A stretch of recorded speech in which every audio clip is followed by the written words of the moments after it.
নমস্কার বন্ধুরা, আমি অমিত কাউরি আর আপনারা দেখছেন বিনিয়োগ ভারত ইউটিউব চ্যানেল। আজকের ভিডিওতে আমরা এমন একটি মিউচুয়াল ফান্ড ক্যাটাগরির ব্যাপারে আলোচনা করব, যেই ক্যাটাগরিটি কিন্তু বিগত ১ বছরই হোক, ৩ বছর বা ৫ বছরের মধ্যে একটা আউটস্ট্যান্ডিং রিটার্ন জেনারেট করেছে। তারা তাদের ইন্ডাস্ট্রিকেও কিন্তু বিট করছে। মানে অনেকেই ভাবছে কেউ মিউচুয়াল ফান্ডে ইনভেস্টমেন্টের সময় ইনভেস্টাররা কিন্তু অনেক বেশি কনফিউজ হয়ে যায়। অনেকে ভাবে তারা লার্জ ক্যাপে ইনভেস্ট করবে, অনেকে ভাবে স্মল ক্যাপে ইনভেস্ট করবে, আবার অনেকে ভাবে মিড ক্যাপে ইনভেস্ট করবে। কেউ আবার ভাবে যে মাল্টি ক্যাপ ক্যাটাগরি বা ফ্লেক্সি ক্যাপ ক্যাটাগরি ফান্ডে ইনভেস্ট করলে বেশ ভালো হয়। অনেকে আবার হাইব্রিড ফান্ডে ইনভেস্ট করে, অনেকে আবার স্মার্ট বিটা ফান্ডে ইনভেস্ট করে। অনেক ইনভেস্টাররা আবার থিম বেসড ইনভেস্টিংয়ের দিকে বেশি ঝুঁকে যায়। এই সমস্ত কনফিউশনকে দূর করে আপনারা যদি লং টার্মে একটা ভালো রিটার্ন জেনারেট করতে চান, আপনাদের শুধুমাত্র একটি ক্যাটাগরিতেই ফোকাস করতে হবে। আর সেই ক্যাটাগরিটিই হবে flexi cap category. Flexi cap category আমি কেন বেছে নিয়েছি আজকের ভিডিওতে? কারণ ফ্লেক্সি ক্যাপ ক্যাটাগরি ফান্ডে ফান্ড ম্যানেজার কাছে সম্পূর্ণ একটা ফ্রিডম থাকে। তারা চাইলে লার্জ ক্যাপে বেশি এক্সপোজার নিতে পারে, মিড আর স্মল ক্যাপে তারা এক্সপোজার অনেক সময় কমিয়ে ফেলতে পারে। আবার তারা যখন বুল মার্কেট শুরু হয় তখন তারা লার্জ ক্যাপ থেকে কিছুটা এক্সপোজার কমিয়ে মিড আর স্মল ক্যাপে অ্যালোকেশন বাড়িয়ে দেয়। সেই জন্য আমরা দেখেছি যে ফ্লেক্সি ক্যাপ ক্যাটাগরির ফান্ডগুলি লং টার্মে সমস্ত ক্যাটাগরিকেই আউট পারফর্ম সমস্ত ক্যাটাগরিকেই তারা বিট করে দেয়, তারা একটা আউট পারফরমেন্স জেনারেট করে। বন্ধুরা, আপনারা কি জানেন এই ফ্লেক্সি ক্যাপ ক্যাটাগরির ফান্ড ম্যানেজাররা এত সুন্দরভাবে অ্যাগ্রেসিভলি বন্ধুরা আপনারা কি জানেন এই ফ্লেক্সি ক্যাপ ক্যাটাগরির ফান্ড ম্যানেজাররা কিন্তু অ্যাসেট অ্যালোকেশনকে এত ভালোভাবে করে। ফান্ড ম্যানেজাররা যখন রিস্ক বেড়ে যায় ইন্ডাস্ট্রিতে, তখন তারা অনেক বেশি ডিফেন্সিভ খেলে, তখন তারা ভ্যালু ইনভেস্টিংয়ের অ্যাপ্রোচকে কাজে লাগায়। আবার যখন মার্কেটে অনেক বেশি মোমেন্টাম আসে, অনেক বেশি অপরচুনিটি চলে আসে, তখন কিন্তু তারা অ্যাগ্রেসিভ হয়ে যায় এবং তখন তারা অনেক সময় মোমেন্টাম প্লে করে এবং যেই সব স্টকগুলি বা যেই সেক্টরে অনেক বেশি টেডউইন থাকে, যেগুলি অনেক ফাস্ট গ্রো করে, তখন সেখানে তারা অ্যালোকেশন বাড়িয়ে দেয়। এইভাবে তারা নীরবেই কিন্তু অ্যাসেট অ্যালোকেশনকে খুব অ্যাক্টিভ ওয়েতে ম্যানেজ করে। এখন আমরা আলোচনা করব যে ফ্লেক্সি ক্যাপ আর মাল্টি ক্যাপের মধ্যে কি ডিফারেন্স আছে। বন্ধুরা, আপনারা নিশ্চয়ই জানেন যে মাল্টি ক্যাপ ক্যাটাগরি মিউচুয়াল ফান্ডে ইনভেস্ট করলে আপনাকে large cap, mid cap, small cap এই ৩ টে ক্যাটাগরিতেই কিন্তু আপনাকে অ্যালোকেশন রাখতেই হবে। কিন্তু ফ্লেক্সি ক্যাপে এমন কোনো বাধ্যতামূলক থাকে না। আর ফান্ড ম্যানেজাররা কিন্তু এক্ষেত্রে তাদের নিজেদের ইচ্ছে অনুযায়ী লার্জ ক্যাপে অ্যালোকেশন বাড়িয়ে দিতে পারে এবং স্মল আর মিড ক্যাপে অ্যালোকেশন তারা কমিয়ে ফেলতে পারে। এমনটি কিন্তু মাল্টি ক্যাপে তারা করতে পারে না। কারণ মাল্টি ক্যাপে তাদের একটা ফিক্সড পার্সেন্টেজ অ্যালোকেশন এই ৩ টি ক্যাটাগরিতে রাখতেই হয়। সেই জন্য ফ্লেক্সি ক্যাপ ক্যাটাগরি ফান্ডে যদি আপনারা লং টার্ম ধরে ইনভেস্টার থাকেন, সবসময় আপনারা একটা ভালো রোলিং রিটার্ন জেনারেট করবে এবং মার্কেটে যখন প্যানিক সেলিং চলে, মার্কেট যখন ক্র্যাশ করে যায় বা মার্কেটে যখন কনসোলিডেট করে, তখনও কিন্তু এই ফ্লেক্সি ক্যাপ ক্যাটাগরি ফান্ডগুলি একটা পজিটিভ রিটার্ন জেনারেট করতে পারে। বন্ধুরা, এখন আমরা আপনাদের জন্য টপ 3 ফ্লেক্সি ক্যাপ ফান্ডের ব্যাপারে ডিটেইল একটা রিভিউ করব। আর আপনাদের কিন্তু এই ৩ টি ফান্ডে ইনভেস্ট করার কোনো প্রয়োজন নেই। আপনারা চাইলে এই ৩ টি ফান্ডের মধ্যে একটি ফান্ডকেই বেছে নিন এবং সেখানেই আপনারা সিস্টেমেটিক ওয়েতে ইনভেস্ট করুন এবং মার্কেট যখন অনেকদিন ধরে কারেকশন খেঁচে থাকে, তখন আপনারা চাইলে লামসাম ইনভেস্টমেন্টও করতে পারেন আপনার সেই ফান্ডেই।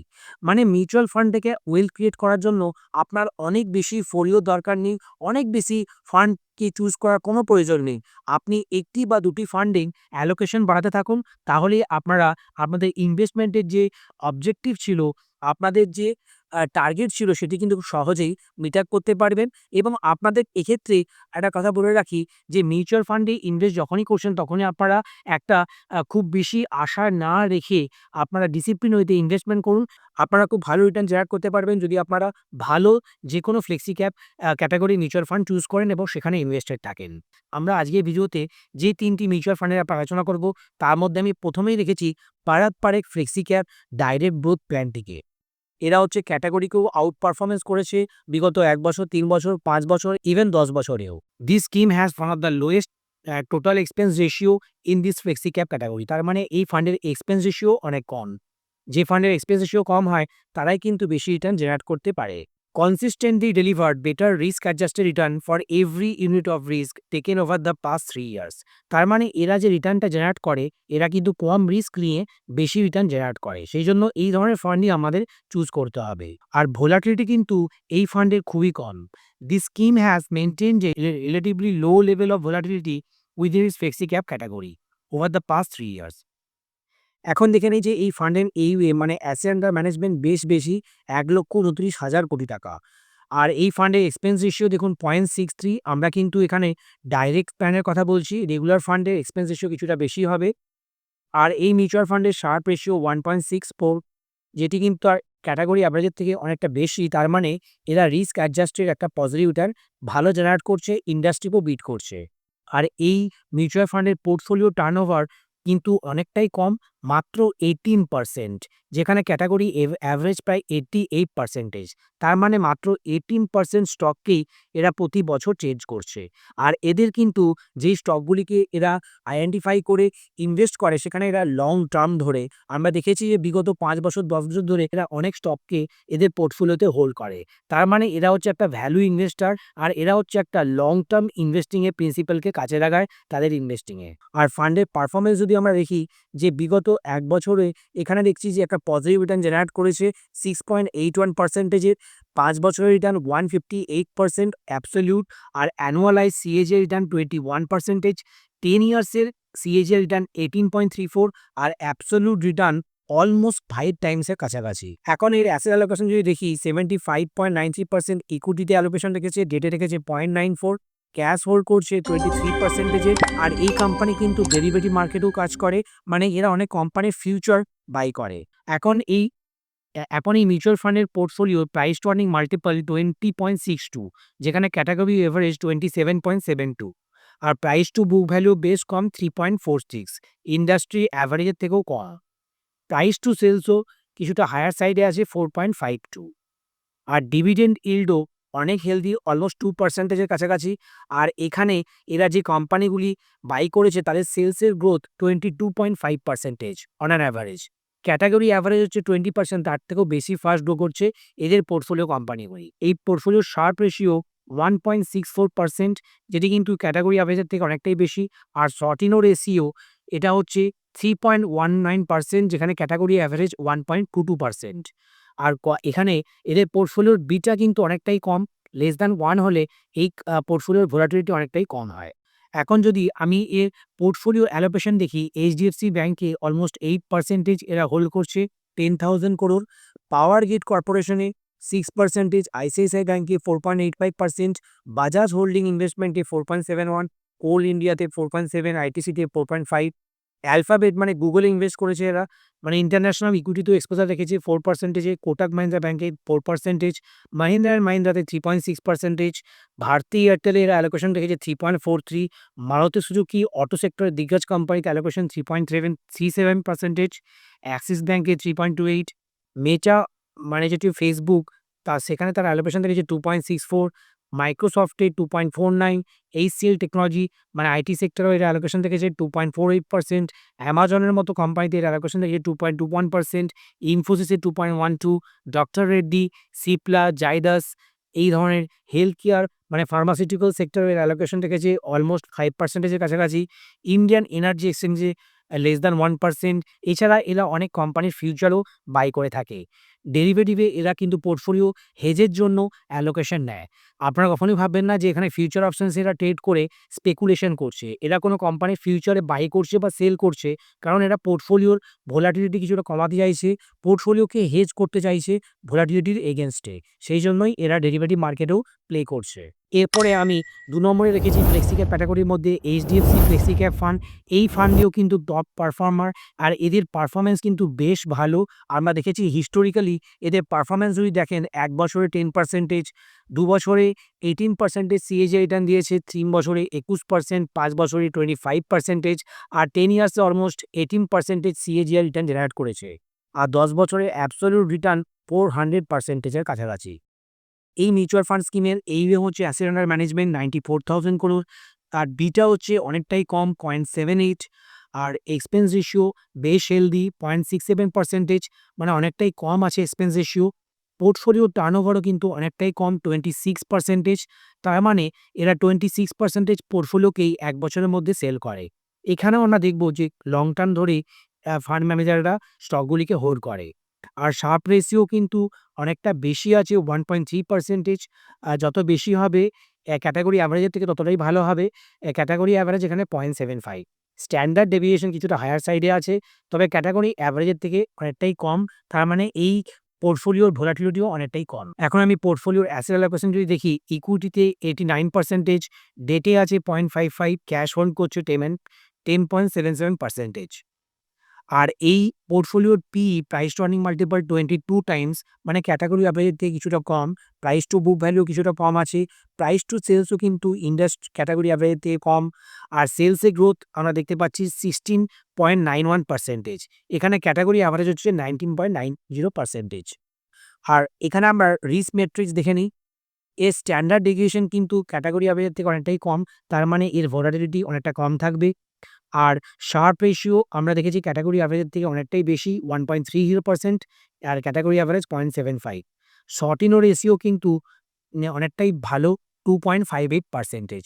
বেটা মানে কোম্পানির ভোলাটিলিটি নিফটির মানে পোর্টফোলিও ভোলাটিলিটি নিফটির এগেনস্টে অনেকটাই কম 0.78%, যেখানে ক্যাটেগরি অ্যাভারেজ 0.94%। এখন আমরা যদি দেখি যে এর হোল্ডিংগুলো কি আছে, সেখানে দেখব যে এরা বিভিন্ন ট্রেপসে মানে ক্যাশ ইকুইভ্যালেন্টে অলমোস্ট 10.76% হোল্ড করছে। আইসিআইসিআই ব্যাংকে টপ হোল্ডিং আছে এর, এইচডিএফসি ব্যাংকে 8%, অ্যাক্সিস ব্যাংকে 7.35, state bank of India, PSU ব্যাংকেও অ্যালোকেশন রেখেছে 4.58%। SBI life insurance, Kotak Mahindra bank, Cipla, Maruti Suzuki, HCL technology, power grid, Bharti Airtel, Eicher motors, Hyundai motor, Bajaj auto, Nexus select, Piramal pharma, JSW steel, bank of Baroda, Infosys, Tata steel, ONGC, InterGlobe aviation, Bosch limited, এল&টি, এফএসএন e-commerce venture, Lupin limited, এই সমস্ত multinational company এবং ইন্ডিয়ার দিগ্গজ Nifty 50 কোম্পানিতে এরা allocation রেখেছে। এরা diversified portfolio maintain করছে। এরপরে আমি ৩ নম্বরে রেখেছি ICICI Prudential flexi cap fund. এই ফান্ডের পারফরম্যান্সও বেশ ভালো। এরা কিন্তু এদের অ্যাসেট আন্ডার ম্যানেজমেন্ট বেশ কম 20,000 crore-এর। এর এক্সপেন্স রেশিও 0.77%। আর শার্প রেশিও কিন্তু অনেকটাই ভালো 1.02। আর এখানে পোর্টফোলিও টার্নওভার কিছুটা হায়ার সাইডে আছে 42%। আর এখানে আমরা রিটার্ন যদি দেখি ১ বছরে 9%, ২ বছরে 17.14% সিএজিআই রিটার্ন দিয়েছে, ৩ বছরে 20% সিএজিআই রিটার্ন জেনারেট করেছে। আর অ্যাবসোলিউট রিটার্ন ৩ বছরে অলমোস্ট 74%-এর। অ্যাসেট অ্যালোকেশন ইকুইটিতে 96%, ডেটে পজিশন তারা হোল্ড করছে না, ক্যাশ হোল্ড করছে 3.5%-এর কাছাকাছি। আর এদের কিছুটা হায়ার সাইডে আছে 33.15, যেখানে ক্যাটেগরি অ্যাভারেজ 27.72। আর রিস্ক ম্যাট্রিক্স যদি দেখি, এর শার্প রেশিও 1.0, এর শর্টিনো রেশিও অনেকটাই হায়ার সাইডে 1.65%, ক্যাটেগরি অ্যাভারেজের থেকে অনেকটাই বেশি। তার মানে এখানে রিস্ক অ্যাডজাস্টেড পজিটিভ রিটার্ন অনেকটাই ভালো জেনারেট করছে। আর স্ট্যান্ডার্ড ডেভিয়েশনও কিন্তু ক্যাটেগরি অ্যাভারেজের থেকে অনেকটা কম আছে। আর বিটা যেটা হচ্ছে নিফটির এগেইনস্ট এর ভোলাটিলিটি অনেকটাই কম 0.89%। এখন আমরা দেখে নিই যে আইসিআইসিআই প্রুডেনশিয়াল ফ্লেক্সি ক্যাপ ফান্ডের হোল্ডিং কি আছে। টিভিএস মোটর মানে অটোমোবাইল সেগমেন্টে এর অ্যালোকেশন হাইয়েস্ট রেখেছে 9.36%। তারপরে মারুতি সুজুকি ইন্ডিয়া, যেখানে 7.61%, আইসিআইসিআই ব্যাংকে 6.87%, এইচডিএফসি ব্যাংকে 5%, অ্যাভিনিউ সুপারমার্টে 4.45%, ইনফোসিসে 3.5%, এছাড়া ইথস লিমিটেড রেখেছে 3%, এল&টিতে আছে 2.58, অ্যাক্সিস ব্যাংকে 2.58, নিউল্যান্ড ল্যাবে 2.33, পিআই ইন্ডাস্ট্রিজে 2.31, ইটারনালে রেখেছে 2.28%, পিজি ইলেকট্রোপ্লাস্টে 2.24, ভারতী এয়ারটেল টেলিকমিউনিকেশনেও এর অ্যালোকেশন রেখেছে 2.23%। আজাদ ইঞ্জিনিয়ারিং হচ্ছে অ্যাভিয়েশন সেক্টরের একটা দিগ্গজ কোম্পানি। এরা বিভিন্ন রকমের ইঞ্জিনিয়ারিং প্রোডাক্ট বানিয়ে থাকে। এখানেও অ্যালোকেশন 2.19%-এ। রেড টেপে রেখেছে 2%, স্টেট ব্যাংক অফ ইন্ডিয়া 1.99, সংবর্ধনা মাদারসন সুমিতে 1.97, আর কেবলে 1.90, ট্রাভেল ফুড সার্ভিসে 1.89, ইন্টারগ্রুপ অ্যাভিয়েশনে 1.74, সোনা বিএলডব্লিউতে 1.64, এসবিআই লাইফ ইন্স্যুরেন্সে 1.46। এই ধরনের দিগ্গজ কোম্পানিগুলিতে তারা অ্যালোকেশন রেখেছে। বন্ধুরা, আমরা এবারে একটা বোনাস ফ্লেক্সি ক্যাপ ফান্ড আপনার সাথে শেয়ার করি। যারা রিস্ক নিয়ে ইনভেস্ট করতে চাইছে, যারা একটা আলফা জেনারেট করতে চাইছে, যারা ইন্ডাস্ট্রিকেও বিট করতে চাইছে, তাদের জন্য বলব যে সমীর আরোরা, যিনি ইন্ডিয়ার one of the most রেপুটেড fund manager, তার একটি মিউচুয়াল ফান্ড এএমসি কোম্পানি আছে, সেটি হচ্ছে হিলিওস ক্যাপিটাল। এই হিলিওস ক্যাপিটালের একটি দিগ্গজ ফান্ড হচ্ছে হিলিওস ফ্লেক্সিক্যাপ ফান্ড। এই ফান্ডটি কিন্তু খুব বেশিদিন হয়নি তারা মার্কেটে এসেছে। আর মার্কেট আসার পর থেকেই তারা কিন্তু অনেক বেশি হাইপ সৃষ্টি করেছে, কারণ ফান্ডের পারফরম্যান্স বেশ ভালো। এখানে দেখতে পাচ্ছি যে এরা কিন্তু টপ পারফর্মার। এর অ্যাসেট আন্ডার ম্যানেজমেন্ট অনেকটাই কম, ৫,৫০০ কোটি টাকা। এক্সপেন্স রেশিও দেখুন ইন্ডাস্ট্রি অ্যাভারেজের থেকে অনেকটাই কম, 0.44%। এখানে আমরা দেখতে পাচ্ছি যে পোর্টফোলিও টার্নওভার কিছুটা হায়ার সাইডে আছে, 79%। আর এখানে এরা কিন্তু মেইনলি এদের ইনভেস্টিং স্টাইল হচ্ছে লার্জ গ্রোথ। এই ফান্ডের ১ বছরের পারফরম্যান্স 5%, আর ২ বছরে অ্যাবসোলিউট পারফরম্যান্স 40% আর অ্যানুয়ালাইজড রিটার্ন 18%। এদের অ্যাসেট অ্যালোকেশন যদি দেখি, ইকুইটিতে আছে 97.46% আর ক্যাশে আছে 2.54%। এদের পি কিন্তু অনেকটাই হেলদি সাইডে আছে, 26.65, যেখানে ইন্ডাস্ট্রি অ্যাভারেজ 27 টাইমসের, প্রাইস টু বুক ভ্যালু 4.29 টাইমসের, category average 4.22, price to sales 2.96, industry অ্যাভারেজের থেকে কিছুটা কম আছে। সেলসের গ্রোথ আমরা দেখতে পাচ্ছি 17.60%। এখন আমরা এদের পোর্টফোলিও যদি দেখি, এইচডিএফসি ব্যাংকে হাইয়েস্ট অ্যালোকেশন আছে 5.59%, আইসিআইসিআই ব্যাংকে 5, রিলায়েন্স ইন্ডাস্ট্রিতে 4.12, আদানি পোর্টসে 3.68, ইটার্নালে আছে 3.62, ভারতী এয়ারটেলে 2.92, পেটিএমে আছে 2.91, এইচপিসিএল আছে 2.58, বাজাজ ফাইন্যান্সে 2.31, ভারত ইলেকট্রনিক্সে 2.19, হিরো মোটোকপে 2%, কার্ট্রেড টেকে 1.93, স্টেট ব্যাংক অফ ইন্ডিয়া 1.89, কেপিআইটিতে 1.84, সিরমা এসজিএসে আছে 1.81, কিউমিন্স ইন্ডিয়াতেও তারা অ্যালোকেশন রেখেছে 1.75%। এছাড়া আছে কোটাক মাহিন্দ্রা ব্যাংক, এথার এনার্জি, বতিরা রসওয়াল, PNB housing, Delhivery, MCS, L and T, Indian oil corporation লিমিটেডের মতো কোম্পানিগুলিতেও এরা অ্যালোকেশন রেখেছে।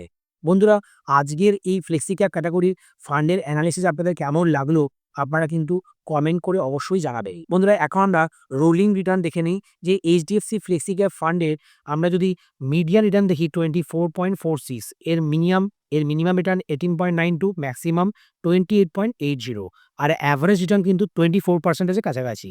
আইসিআইসিআই প্রুডেন্সিয়াল ফ্লেক্সিক্যাপের অ্যাভারেজ রিটার্ন 19.47, আর মিডিয়ান 19.42, ম্যাক্সিমাম 23%, মিনিমাম 14%।